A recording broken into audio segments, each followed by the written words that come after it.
Yo soy Manuel Hernández y me tocó Dimensión Social del Ser Humano. El hombre es un ser social, siempre ha estado rodeado de otros. Estos otros constituyen la gran ayuda para separar las dificultades de la vida. Por tanto, Aristóteles afirma que el hombre es un zoon politikon. Esto quiere decir que es un animal político, un ser social que es capaz de vivir solo. Es una sociedad donde el hombre se realiza y despliega todas sus posibilidades.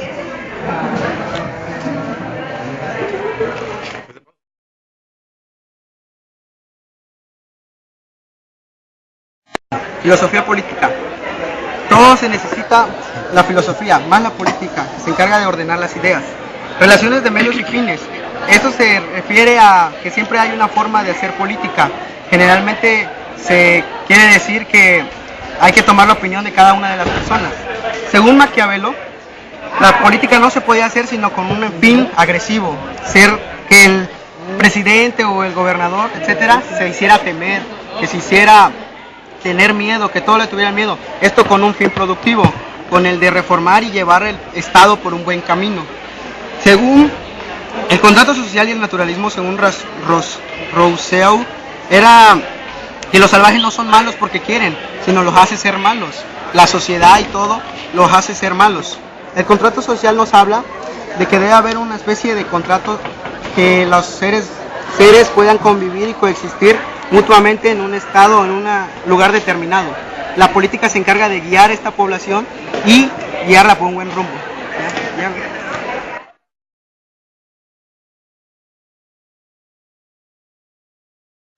Mi nombre es Enrique Pérez Vargas y me tocó el tema de la revaloración de las utopías. La utopía. La palabra utopía viene del griego ou, no, y de topos, lugar, o sea, lugar que no existe. En política, las utopías son modelos o planes donde se dibuja una sociedad mejor. La primera utopía fue la República, de Platón. A ella siguió la utopía de San Agustín con la Ciudad de Dios, Tomás Moro con su utopía, y en el Renacimiento, Tommaso Campanella con la Ciudad del Sol. Tomás Moro, en su libro llamado Utopía, expone la forma en que se restablecerá el orden social. Uno de los temas que más desarrolló Moro en su libro es el de la paz, aunque trata como un rechazo de la guerra. Una sociedad amorosa. La sociedad amorosa es aquella cuyos lazos entre los individuos que la conforman están basados en el amor, la fraternidad, la colaboración y la solidaridad.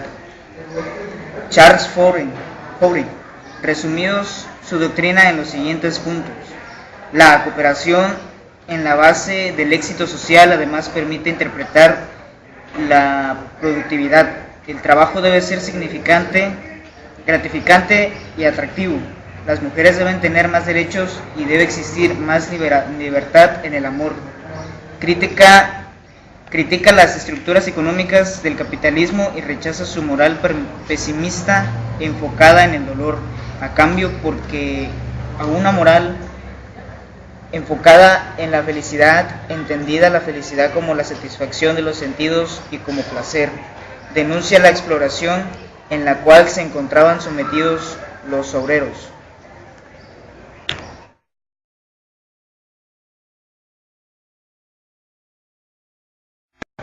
La filosofía y la sociedad mexicana.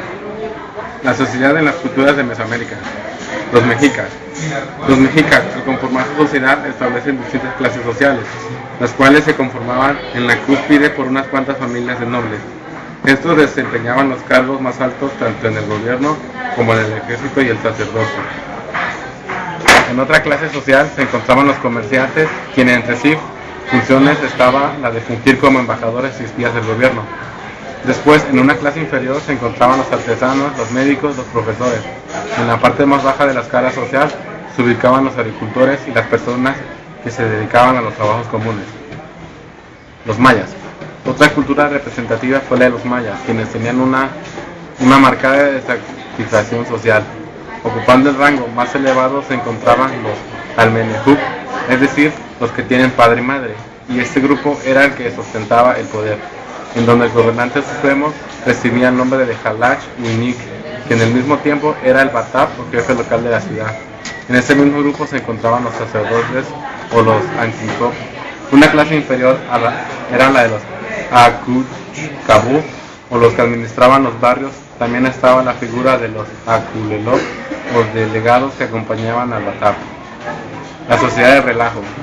El mexicano tiene entre sus propiedades esenciales el ser relajiento.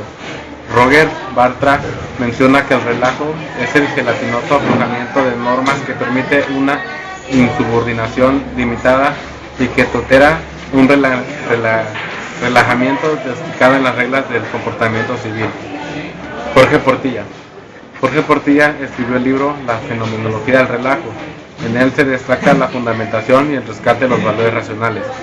En el estudio de la filosofía del relajo surge la figura del pelado. En este flora una conducta basada en su consciente para externar con burla o sarcasmo de lo que el otro dice o no se vale. Es característico de este personaje el empleo de las palabras altisonantes.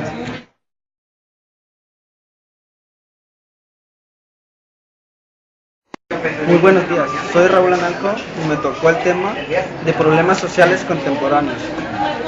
Bueno, cuando el humano deja del estado natural y se empieza a conformar como sociedad, comienzan a surgir distintos problemas, como entre ellos la pobreza y la marginación, el deterioro ecológico, el calentamiento global, la contaminación del aire y el suelo, el racismo y discriminación, también el desempleo, crimen organizado, corrupción, terrorismo y también intercambio cultural.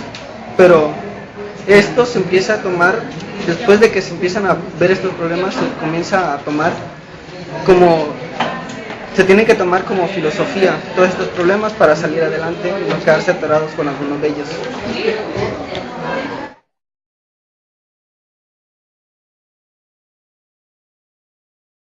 La diversidad cultural.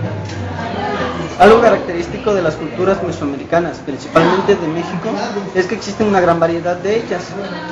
La cultura puede ser entendida en dos diferentes formas: la material, que comprende los vestigios, todas las construcciones que ha creado el hombre, etc. Y también existe la no material, que enfoca solo en el comunicado. Estas evolucionan conforme el tiempo va pasando, así como con el medio de globalización. Este medio se enfoca en intercambio de bienes y servicios, pero no nada más de eso, sino también intercambios culturales, artísticos, etc.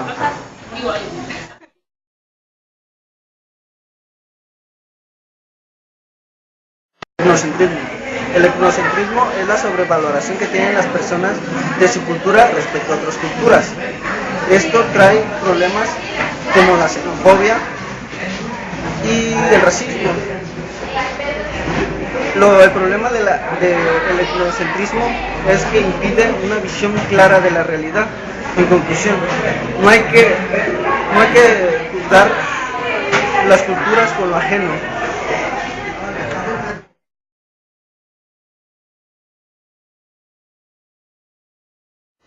Consecuencias sociales de la guerra y la paz. Como hemos sabido, el hombre ha traído muchos problemas con la guerra y por eso voy a presentar dos propuestas muy interesantes sobre la paz.